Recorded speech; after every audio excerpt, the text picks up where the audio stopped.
Directional, so talk right into them. Just flip them up and you're ready to go.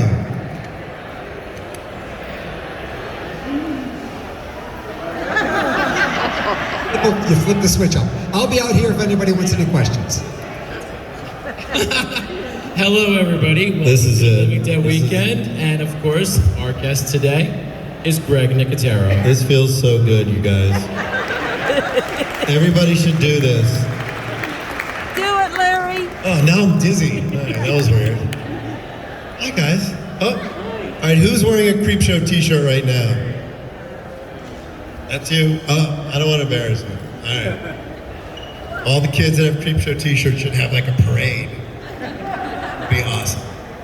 Well, speaking of Creepshow, we might as well get into that a little bit. What made you want to do the Creepshow series? What was the genesis? Well, it's a really interesting story. So I was in Australia doing press for Walking Dead, and I wanted to read something on the plane. It was like a 16-hour flight back to Los Angeles. So I'm sitting in the airport, and there you go. See, he's got his Creepshow shirt. And I found this book, and if you've never heard of it, you should check it out, called Nights of the Living Dead. And it's a book, it's a series of short stories that all take place the same night as Night of the Living Dead. So it's like parallel universe stories. And I was like, that sounds kind of cool. I want to read that on the plane. And I read one story called A Dead Girl Named Sue. And it was about this guy who's accused of murdering somebody. And when all hell breaks loose, these vigilantes go to get revenge on him while everything's happening. So I loved this short story, and I was like, man, I want to film that as like a short film. So I reached out, we found the guy who wrote it, his name was Craig Engler. Turns out he works at AMC. And I was like, wait, I work at AMC. How does that work? So they said, oh, well, Craig Engler is the guy who runs Shudder, and by the way, they're trying to get Creepshow made as a TV series. And I'm like, my Creepshow? Like Creepshow, like, of course I thought it was my Creepshow. Because I had visited the set, which I'll tell you about in a minute. So it turns out that this guy Craig had written a short story that I really liked. And then they said, well, we're looking for a creative partner to get Creepshow made. So I had two other shows that I was trying to get made at AMC. And AMC didn't want to do Creepshow. They didn't want me to do it because they had other shows they wanted me to do. And I was like, guys, you don't understand, Creepshow is a priority for me. You know, in between Walking Dead, Creepshow, like, it's very personal to me. So that's how it came about. And then season one, the idiot that I am, I went, well, how hard could it be, really? Like, I work on The Walking Dead. It's the hardest show in the world. So we shoot 7 days per episode, but each episode is 2 stories. So every story that you see, we shot in like 3.5 days. So every 3.5 days you need a new cast, a new actor, a new director, all new sets, everything. So it was season 1, I was like literally holding on like a bucking bronco to just not screw it up. And I felt the weight of George's legacy. I didn't want to screw it up, because I knew that people would be like, man, Nicotero is the guy who screwed up Creepshow. That was terrifying to me. I didn't want to be that guy. So I put everything I could into it. So those of you that have come up to me and given some really, really nice words about it, that's all for George and Steve, and that's not for me. I'm just trying to keep the legacy going. So that was how it started. It was really, literally like a complete accident. They're like, oh yeah, we want to do this. I'm like, wait, just because I read a book on an airplane on the way home from Australia. You said you had a story about when you visited the set of Creepshow. Okay, so those of you who know anything about when I was younger, I grew up here in Pittsburgh, which is why I'm here, because Pittsburgh rules. And I had always been a fan, but my dad's a doctor. So they were like, well, you have the brains of the family, you're going to be a physician. So I went to college at Westminster, about an hour north, and was studying pre-med. And I had met George at a chance crossing because my uncle was an actor in The Crazies. So I met George, and he said, "Hey man, we're doing Creepshow. Do you want a job, like as a production assistant?" And I said, "Well, it's my last year in high school, and I'm getting ready to go away to college, so I can't do it because I'm gonna go to college and be a doctor." But he said, "Well, if you ever want to come visit, just come out to Monroeville." So I went and visited the set of Creepshow. There's the warehouse is about 20 minutes away from here, where they shot. Not even. It's off Old Frankstown Road, maybe 10 minutes. It was an old gymnasium Yes. and high school, and they built the sets in the gymnasium, and the high school was where the production offices were. So the first time that I went to visit, I parked my car. I didn't know where to go, so I walked into the gymnasium, and there was all these like wooden movie flats. I saw the backs of all the flats, and I went around the corner, and I was in the university basement from the crate. So I turned around and I was on the set, and I remember going, "Oh, that's cool. Like that's like it's not real. Like you step out, and it's a fake movie set." So that's where I met Tom Savini for the first time. It's where I met Adrienne Barbeau. So George sort of said, "Anytime you want to come visit, just come out." So I visited the set of Creepshow as a fan, just as a kid, you know. So cut to, I go away to college. I spent 3 years in college. And then I called George one day and I said, "Hey, let's grab lunch."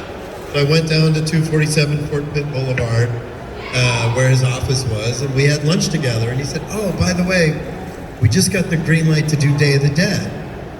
Do you want a job?" And I'm like, "Wait, hold on, kid, cover your ears for a sec.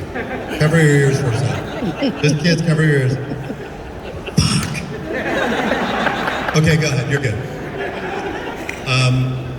I literally was like, okay, I had this opportunity once on Creepshow and I didn't take it. But now I was, about to be a senior in college. I was studying my medical school entrance exams. And I went home to my folks and I went, "Hey, this doctor thing?" I said, "I'm just gonna take like a semester off of school. I'm gonna go work on this zombie movie, and then I'm gonna go back to college." And we see how that worked out. So it was, I got a speeding ticket driving down McKnight Road after having lunch with George because I wanted to get home to tell my parents that I had been hired on Day of the Dead. And the thing about Tom Savini, wherever he is they wanted somebody to sort of manage his department. They wanted Tom to be able to be free to sort of come up with the gags and to be creative. But Tom wasn't necessarily like the hands-on, like, gotta order supplies, you gotta get the resumes, you gotta hire the crew. So I did all that. So my first job, I created this sort of special effects makeup coordinator position that did not exist. So when I moved to Los Angeles, everyone's like, "Oh, you're the guy who, like, that's what you do." And so I kind of found this niche. And then within a couple years, I started K&B. And that was February of 1988. And we're still cranking away. I remember. I told you this was going to be easy. Oh, for sure. You say one thing and then in the next 40 minutes. I remember back in the day reading Fangoria, and it seemed like in the late 80s, early 90s, every issue had an article about K&B doing Tales from the Dark Side, doing all these movies. That must have been an exciting time. People learning about your company, growing the company. Tell us a little bit about that. Well, the first movie that we ever did was called Intruder. It was a movie that Scott Spiegel directed, and it was produced by Lawrence Bender, who went on to produce all Quentin Tarantino's movies. So we did like 4 kills in the movie. And one of them was Sam Raimi got a meat hook in the chin, and another guy got one of those like desk, the things that you put your bills on your desks, the little poker, I don't know what it's called. Got one in the eye, which was Danny Hicks. And then there was another guy who got his head chainsawed on a meat grinder, meat cutter. So we made a gelatin head of this actor, filled it with blood, and we put it on a saw, and we filmed the head getting cut in half. That was like our first job. So then we put our reel together. Like, oh, you got to get jobs, but you got to show people. And I'll never forget. There was a guy in Georgia that we sent our reel to, and he was like, "No one will ever hire you because your work is too disgusting." He was so offended that we had sent him this VHS tape that had all these kills on it, that he's like, "Oh, it's disgusting." And I was like, I was very happy. Right. So going back a little bit, how did you first get into horror and sort of find horror as a child? Well, there's two things. I mean, Chiller Theater, anybody that grew up here knows who Bill Cardell was/is. It was, every Saturday night, even before Saturday Night Live was on. Like, Channel 11 used to preempt SNL because they would show Chiller Theater. There'd be two movies. So at 11:30, the first movie would start, and at 1 o'clock in the morning, the second movie would start. So it was heaven. The worst thing in the world that could ever happen to you is you're watching a movie and you kind of nod off and you wake up and it's Sunday morning and you're like, no! Like you missed Day of the Trumpets or something. So I watched Chiller Theater religiously to the point where when SNL got big, and then SNL started playing on Saturday nights, and they pushed Chiller Theater to 1 a.m., which really sucked because I was a kid. I couldn't stay up that late. So Chiller Theater was really kind of like my first big thing. Famous Monsters magazine and like the Super 8 movies. Like my grandfather used to like play the Super 8 movies. Like anybody that has kids, they'll watch a movie and then they'll again, and I watched Creature from the Black Lagoon like 700 times because when you spool the Super 8, right when it gets to the end, we'd make them play the movie in reverse. So the creature would jump up out of the water and everybody would go backwards. So I just fell in love with it. I would scare the shit out of myself. Like I would have the worst nightmares. So I was afraid to go to sleep at night. So I would read like Cat in the Hat books, like until I would fall asleep with the book in my hand, because my nightmares were so vivid, and I hated having bad dreams. So now I just give them to you. So it's better you than me, I'll just say. And as you got older, a movie called Jaws came out, and that entered your life. How did that affect you? Well, I always wanted to do. I was, in the late '60s, early '70s. A lot of the movies then were, it was all like Lost in Space and Star Trek and Towering Inferno. All those movies had miniatures in it. So I thought, that's cool. I want to build miniatures, because I would build it and then I'd blow it up in the backyard. So you stick M80s in it. It's a Pittsburgh thing, I think, when people blow shit up, right? Oh, it's everywhere. It is? Well, I think we started it. Maybe not nowadays, but back then. I don't know how many models of the Enterprise I had, and I'd paint it, it looked beautiful, and I'd Scotch tape an M80 to it, and just blow it up, and then buy another one. So I wanted to do miniatures. I wanted to do models because I kind of loved the intricate artistic nature of it. And then I saw Jaws, and I remember sitting in the theater and was just obsessed with like how did they do that? How did they build? Like there's a bunch of dudes in a warehouse in LA who built a shark. So I wanted to do that. I wanted to be one of those dudes. I wanted to be one of the guys that built a giant shark that would eat somebody. I made one when I was 13. I made it out of chicken wire. I went to the hardware store. I bought chicken wire and duct tape. And I covered the whole thing with duct tape and I spray painted it. It looked awesome. Well, to me it looked awesome. It probably looked like a big giant spray painted turd, but I thought it looked really cool. And then of course I got my Super 8 camera out and I threw it in the pool and it just, like for weeks, duct tape coming out of the filter. So Jaws was one of the first, and I'll tell you a quick Jaws story. Just so, if you guys go online and you look up Motion Picture Academy, the Academy Awards, the Motion Picture Academy is opening a museum in a couple months. So they have like all these amazing props. They have the ruby slippers, and they have like the Ares B shuttle from 2001, and they have the costumes from Alien and all this really cool stuff. So about 2 years ago, I was contacted because there was one, when Jaws came out, everyone went, at Universal said, we gotta have something at the studio backlot tour. It's gotta be like the shark from Jaws, we gotta have one. So they pulled the molds out from the original movie and they made one shark. And it hung by its tail at Universal for 30 years. So if you guys went to Universal when you were a kid, there was this cheesy green shark that hung up by its tail. So that was the last original pull out of the molds from the movie. So this junkyard had it for years and years and years. And 2 years ago, the junkyard closed and they donated it to the museum. So they called me and they hired myself and KB to restore the shark.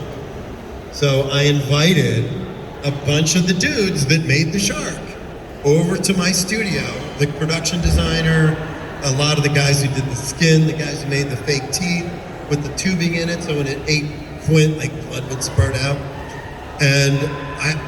So if you go online and you look up Motion Picture Academy Jaws, you'll see a photo of the shark as it would have looked when they made Jaws. So the museum opens at the end of the year, and it's like one of the greatest things I think I've ever done, because when I was a kid, I wanted the shark from Jaws. That's so amazing. I got to I resculpted the inside of the mouth, and I got castings of all the original teeth, and we rebuilt the shark. And so when the museum opens, when people go to the museum, like my name is like on Wikipedia, right after Spielberg's. It'll be like Greg Nicotero restored the shark. And I'm like, how cool is that? Like I'm so lucky to be able to do what I do. And a lot of it is because of you guys, because I'm a fan too. And if you guys didn't love it as much as I loved it, I'd be sitting here talking to a bunch of people at Foot Action buying shoes. It would be very weird because they'd be like, why is that guy sitting there talking? So I love it so much. And of course, Dawn of the Dead, which goes without saying, because we probably rival each other for our love of Dawn of the Dead. But that's the movie that made me want to do makeup effects. Like when I saw Jaws, I'm like, okay, I want to build big prop things. And I saw Dawn of the Dead and I was like, wait a minute. You're like, that's what I want to do. Yeah, definitely.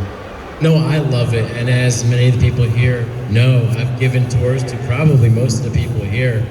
I've done my research, am I right?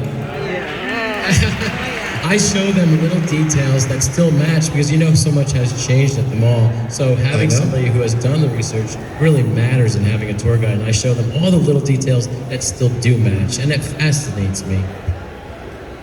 I do. It's cool. When I came in this morning and I walked in the food court and the place was empty, and I got chills. Like I'm still like, this is. And I think one of the zombie walks did you do that zombie walk? No, here? I did not. There was a zombie walk that was here like, I don't know, 10 years ago maybe? 8 years ago. And it started at one half of the mall and it went through the whole mall. And I came early. 2008. 2008? Thank you. Were you here? That was you? Dude, it was the freaking coolest thing I had ever seen. Because I thought this is the closest I'll ever get to being on the set of Dawn of the Dead. Just watching people walk through the mall. I called Savini at home and I'm like, why are you not here? This is the coolest thing I've ever seen. So it was the other end of the mall, and I stood at the top and took video and photos of the whole thing. It was great. So, it's I feel pretty honored to be here, and everybody's been so cool and so great, and we just love it. It's what makes us tick. And as you said, you're a big fan, and we all know that if we pay attention to you, just like we are. What do you do in your fandom? Do you collect things? What would you have? What are your favorite items that you've collected? Well, I have the crate from Creepshow that Fluffy was in, because they had two of them. So George had one, and then they had the bloody one, and Tom had that one. And Tom was, fortunately for me, remodeling his house, and he's like, hey, I got this crate up here. So I think I traded him For Gort. I traded him. I had a fiberglass robot. That's what nerds we are. I'm like, I'll trade you Gort for the crate.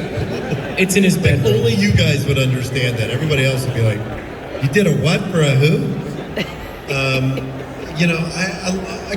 collecting is so personal. Like, I have like one of the guns from Logan's Run, which I loved when I was a kid. I have like one of the spaceship models from Land of the Giants, and I have, and then stuff that I've worked on. Like I have one of the ears from Reservoir Dogs, and I have like one of the snakes from Kill Bill, and the Crazy '88 mask. That doesn't count though. If I made it, that doesn't. It's not the same because I'm like, oh, I just made it. It's more fun to like acquire, like the Holy Grail. It's kind of an addiction, Kevin, It sure is. as you know. My Holy say Grail, speaking of Holy Grails, mine Literally just called you Kevin. Sorry. is actually Dave Buren's crate. Wait, which one? Dave Buren, he has the hero crate that was George's. Is the big one. Yeah. I told him the day I met Dave, I knew he had it from research on the internet. I'm like, Dave, one day. He was I here want that yesterday. crate. Yeah, he was. Yeah. Well, I know Harrison has one of them. He has the mini one that Yeah. was used to go over Yeah. the cliff. Yeah. So that's a big deal, collecting props. I actually have a couple props from Land of the Dead. I have, for Land, they had the jackhammer that Big Daddy had. They made 3, a hero and 2 stunt ones. I have the hero and the stunt one. I'm trying to think what I have. Land of the Dead, I have a lot of stuff. But then again, that's stuff that I sort of collected as I worked on. I just got really tired not to wake up. Well, of course, we can't neglect The Walking Dead. Were you aware of that property and the comic book before you started working on it? Yeah, I picked up the first issue of Walking Dead. I was working on Spy Kids 2, I think, or The Faculty or something. I was in Austin with Robert Rodriguez, and I went to Austin Comics, and there was the first issue of Walking Dead. And I remember looking at the drawings of the zombies, and I'm like, that's the coolest drawings I'd ever seen. Tony Moore, who did the original sketches, was absolutely blew me away. And I bought 2 copies. I gave one to Robert. I'm like, dude, you got to look at this. And this was, Resident Evil was just like Resident Evil 2 had just come out. So like video games were really starting to get churning. And, I really do attribute the resurgence in the zombie genre to video games. Because the minute that you had Sega, House of the Dead, and you could shoot zombies, you could point a fake gun at a TV and shoot zombies. I feel like that changed the entire history of the zombie genre, because now it wasn't just for people that liked zombie movies, but now you could shoot zombies and you could either live or die as to how good you were at shooting. So that's what I always say, that's what really reinvigorated the zombie genre, because by the time they made the Resident Evil movie, there had been multiple video games. And then the Resident Evil movie, the Dawn of the Dead remake, 28 Days Later, and Shaun of the Dead. And then all of a sudden, Shaun of the Dead, of those movies, 28 Days Later, great movie. Shaun of the Dead, great movie, because it was made by guys who loved it. Yes. And that's really, I think, what made it unique and what made it interesting, was these were movies being made by fans. So, Walking Dead kind of, Frank Darabont had always wanted to do a zombie show. He had told me for years he just wanted to find the right story. He wanted to, because he loved Night of the Living Dead so much. And if you look at Frank's movies, you look at Shawshank Redemption, The Green Mile, The Mist. All of those movies are amazing ensemble cast. And they're all about survival. They're all about what these people would do to survive. So he wanted to do a zombie thing, but he wanted to do a zombie movie. He didn't want it, we never thought about it as a TV show. He thought about it as a movie. So when we got into The Walking Dead was always intended to be a survival show about this core group of people. The comic book kind of, when Negan comes in, the comic book sort of shifts goes a lot of different ways. But the original intent of the TV show was to be about what you would do to survive and what surviving in this kind of world does to you. And we've covered a lot of those themes in the show. Right.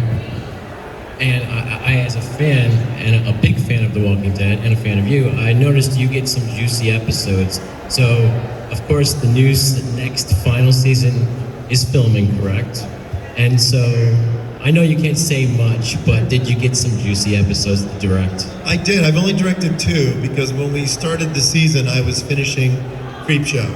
So what happened with Creepshow was we were shooting 6 episodes, and the network called and basically went, "Show looks great. Do you have more scripts?" And I said, "Well, yeah, we have 6 more ready to go." And they said, "Just keep shooting."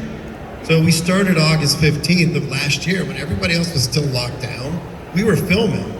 We were literally, everybody was, being cautious and safe and getting tested 3 times a week. But we filmed from August 15th to February 4th. So we shot 6 episodes of Creepshow. So season 2's on it, Shudder now, then season 3 airs in the fall. So I couldn't direct the premiere. It was the first time in like 6 years in a while that I didn't direct the premiere for Walking Dead. So I directed 2 episodes that I just, because we're shooting 2 episode blocks now. So I shot 20 days, which were 2 episodes, which by the way, ironically was the same number of days that Night Living Dead filmed. So I was like, hey, I just shot zombies in 20 days.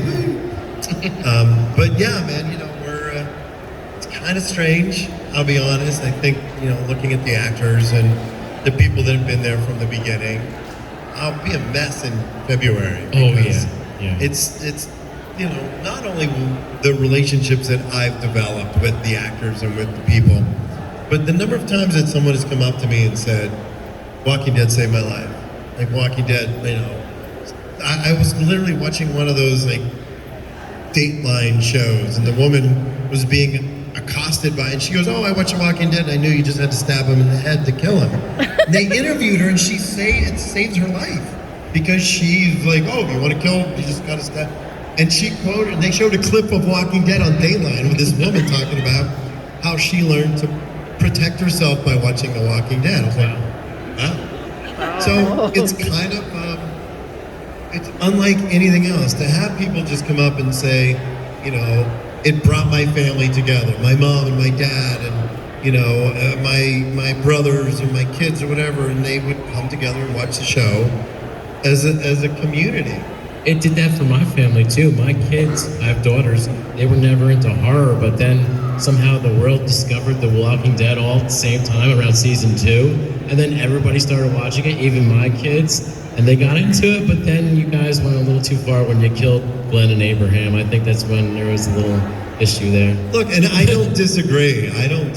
That those episodes that I directed, it was rough. It was intense, man. Like the cliffhanger, and then the idea that, oh, we're gonna kill Abraham, and then we're gonna kill Glenn. And I remember like 10 minutes before they pitched that idea to me, Michael Cudlitz was sitting in my office, and we were just shooting the shit, and we're like, blah, blah, blah. And he's like, man, I just love working on a show. I went, don't worry, you're not going anywhere. 10 minutes later, hey, so we're gonna kill Abraham. I was like, I just told him he could stay. Why did you not tell me that before I told him how much I like? It was a little, look, that's the worst. Like when the actors, when you know that they don't know yet that they're going, you'll sit there and you'll look at them and they're like, hey, I'm gonna buy a house down here. I'm like, maybe you should get a condo. Or you could rent. I mean, and then they buy a house. That's the kiss of death. I bought a house in Georgia. I kept thinking, I'm gonna buy a house in Georgia and then they're gonna kill me off the show. So I was like, honey, I don't know if we should buy a house down here because they might kill me off the show. She's like, you're not on the show. Oh yeah, right. All right, let's buy it. Kind of funny. So as you're closing in on the final season, are you starting to think about what the show has meant to you and what it's done to your life? Yeah, and it's life altering. Like I was standing on set with Lauren Cohan the other day, and I was just looking at her, and she's like, "What are you thinking about?" I said, "I remember your first scene. I remember Ernest Dickerson was directing, and you rode up on the horse, and killed a couple zombies, and then that you led everybody to Herschel's farm. It's weird, like the stuff that you remember, and like with Melissa, you know,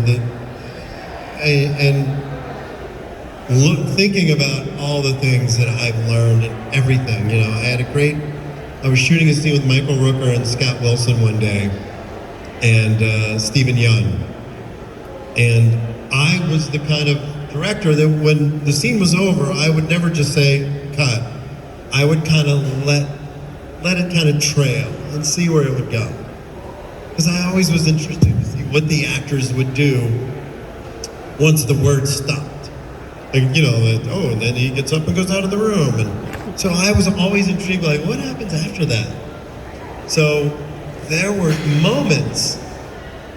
I think it was the scene where Glenn asks Herschel that he says he wants to marry Maggie, and I would just let it go. And I got a phone call from Scott Wilson late one night saying, man, you know, I've worked with some of the greatest directors in the world. I love that you would just let the scenes breathe. Because a lot of times, that's where your sort of inspiration comes from. Because you're not feeling like you're married to anything specific, because technically the scene's over. Oh yeah, the scene's done, okay, yeah. So there were moments that we would discover, and then we'd do another take, and then the actors would sort of pepper some of those things that they learned after the previous take into the performance. So the performances got better because they were having a moment to like let it breathe a little bit. And that was like one of the most interesting things that I'd ever learned. And then with Andy Lincoln, of course, we would call, his first take would be the full snot take. It was like if he's on the ground and he's crying, like when they were gonna cut Carl's arm off and Negan was there and he was crying, and if there's not snot coming out of his nose, then he's not trying hard enough. So we would be like, all right, take one and action and full snot. And Andy's first take was always, like, he would just go for it. Like, it was like he was literally shooting for the moon. And then we'd be like, yeah, that was good. Let's play around, let's pull up. He always loved to go to like 100 and get it all out and then dial it in. But like, if you watch that scene, there's like a big snot ball right there. And it's like doing this. Every time he turns his head. And I'm looking at the monitor with Norm, and I'm like, snot take, right there. Before The Walking Dead, you hadn't really done a lot of directing, but tell us how you started getting into directing and how much you've developed in this time on The Walking Dead as a director. Well, you know, I did some second unit stuff. Like a lot of times when you're shooting a movie and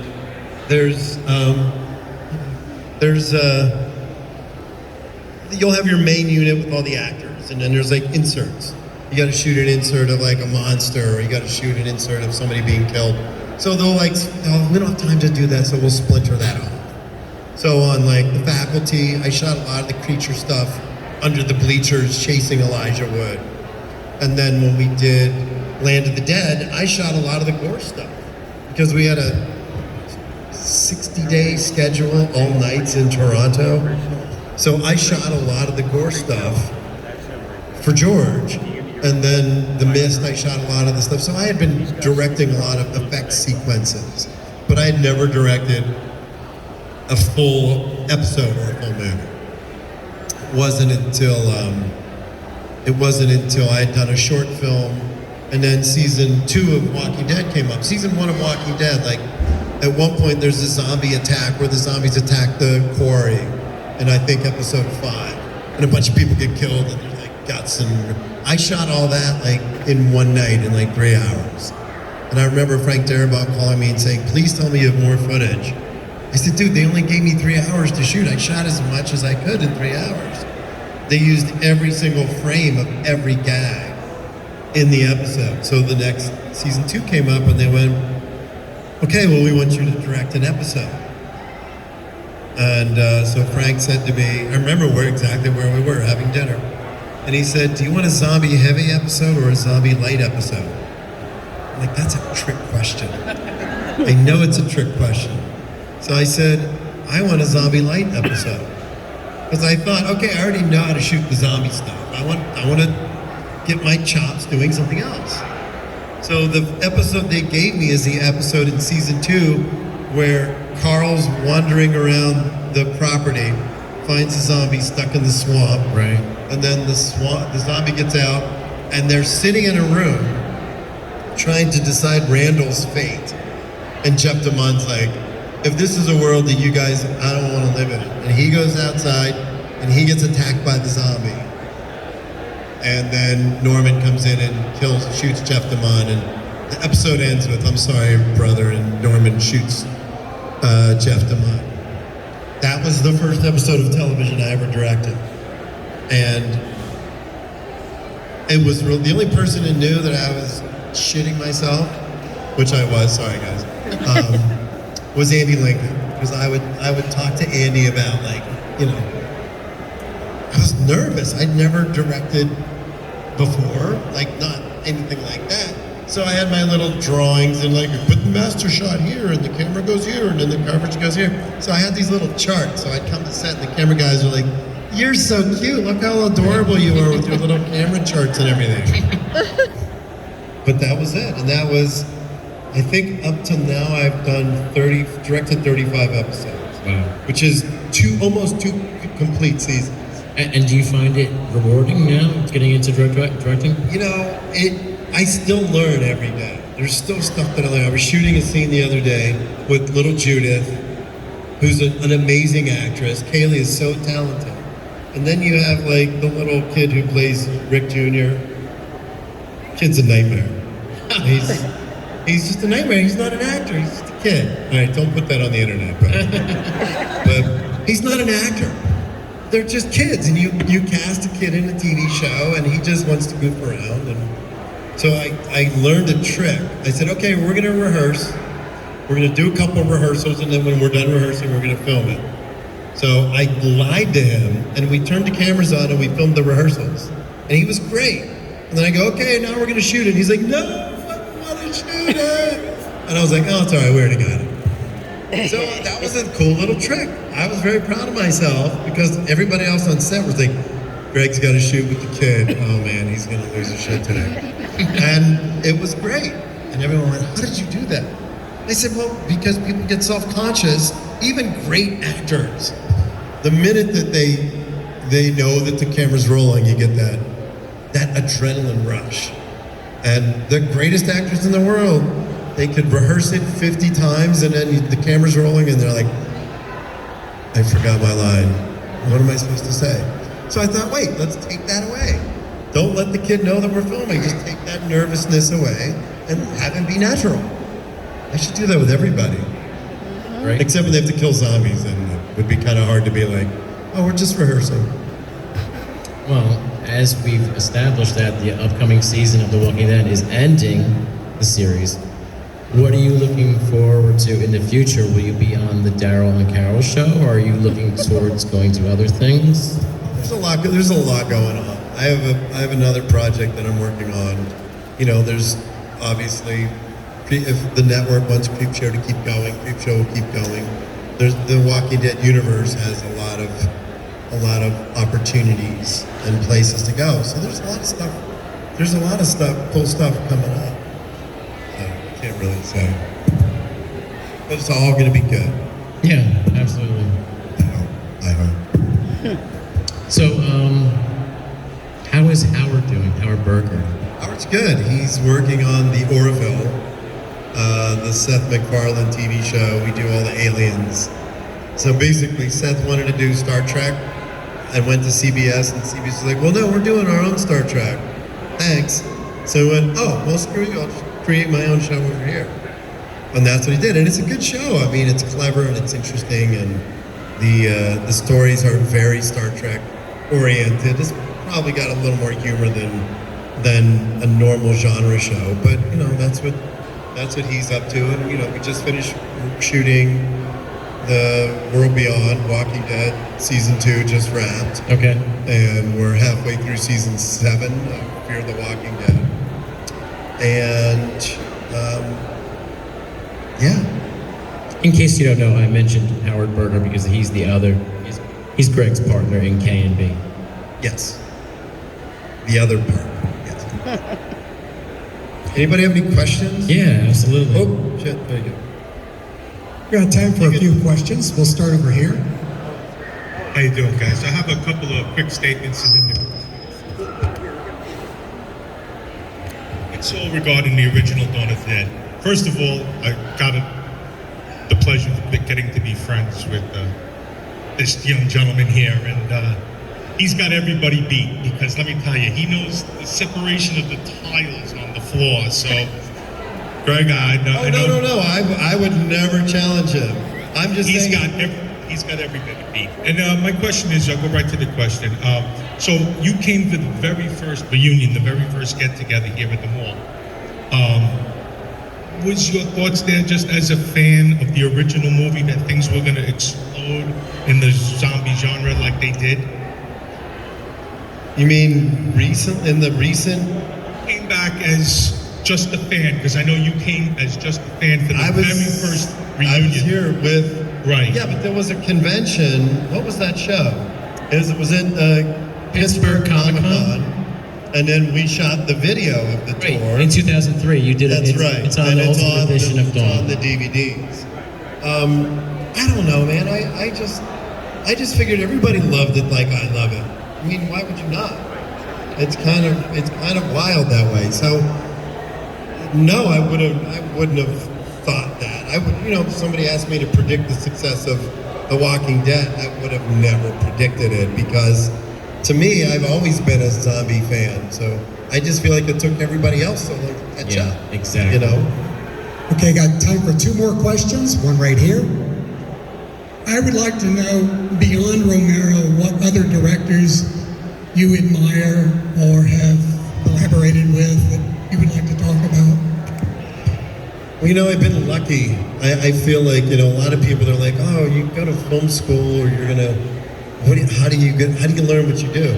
I've literally been in the trenches with the greatest directors of our generation. I worked with Steven Spielberg, Quentin Tarantino, Robert Rodriguez, Frank Darabont, and every one of them is exponentially different. Quentin, we would spend 3 weeks shooting one scene.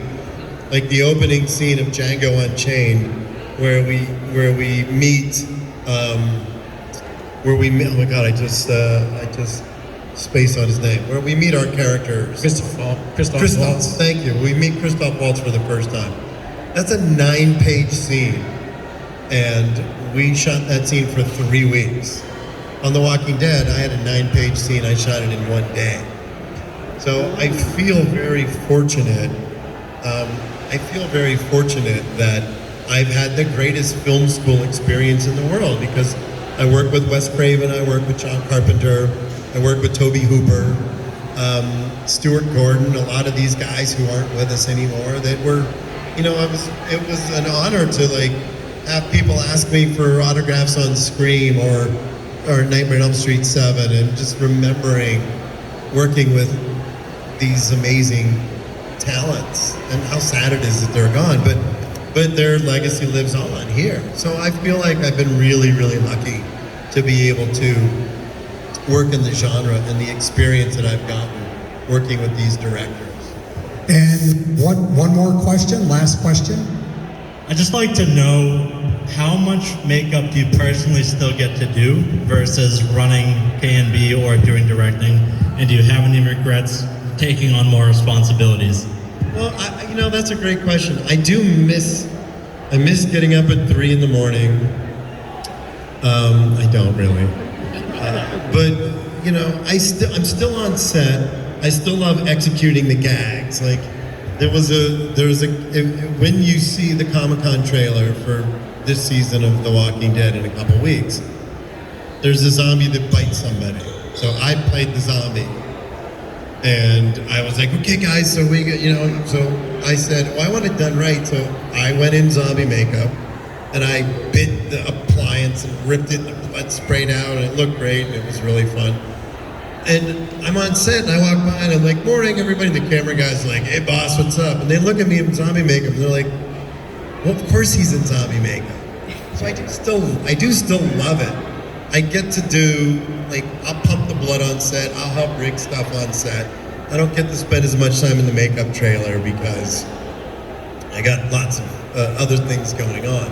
But they'll send me a picture of a makeup and I'm like, try a little color around the eyes, try this. Like, I'll give them notes from my phone while I'm like prepping. So I still do love it. And I always say that the first meeting on any movie or any TV show is always the most fun because there's no limitations. Whatever you want to do, it's like you're brainstorming, oh, what if we did this? Oh, what if we did that? What if, like, Rosita kicks a zombie and breaks its leg and pulls the bone and stabs the zombie in the eye? Whatever, you know. Those are the fun meetings because you're kind of just brainstorming ideas. But yeah, you know, I still do love it. I mean, you know, like, I was still cleaning like glue from behind my ears, and then we did a second take of the bite, and I was like, well, listen, this is what I'm gonna do. I'm just gonna fill my mouth with blood, and on action, I'll just bite down and I'll spit all the blood out. So literally, my tongue was numb because they gave me the blood that has the soap in it. So all I could taste for like 3 days was Caro syrup and that soapy taste. But it looked great. And I was, you know, and I would like, no, it's like this. So I would literally fill my mouth and I'm like, okay, let's roll. And they're rolling the cameras and I literally have a gallon of blood in my mouth. I'm like, good. And then somebody go, wait, hang on. Wait, no, there's an airplane flying over. We gotta wait for sound. And I'm like, okay, good. And then like one of the actors would be like, hang on, my microphone fell. Wait, I need costumes over here. I'm like, so finally we do the take and I bit and I spit the blood like 5 feet. And of course then I go back and I'm sitting in the director's chair covered in blood and like these shoes have blood all over them. When I go through the airport, security, the guy's like, we know, because thank God that the TSA guys know that I'm not a serial killer. When they see my clothes covered in blood, they're like, what's up, Greg? Love the show. Thanks. I've got one more question for you, and it's a quick one. You're known for putting little Easter eggs or tributes in your episodes of The Walking Dead. Can we expect any Easter eggs in your upcoming episodes? You know, I have to think back. There is a big Easter egg in one of my episodes, but it's more an homage to a movie.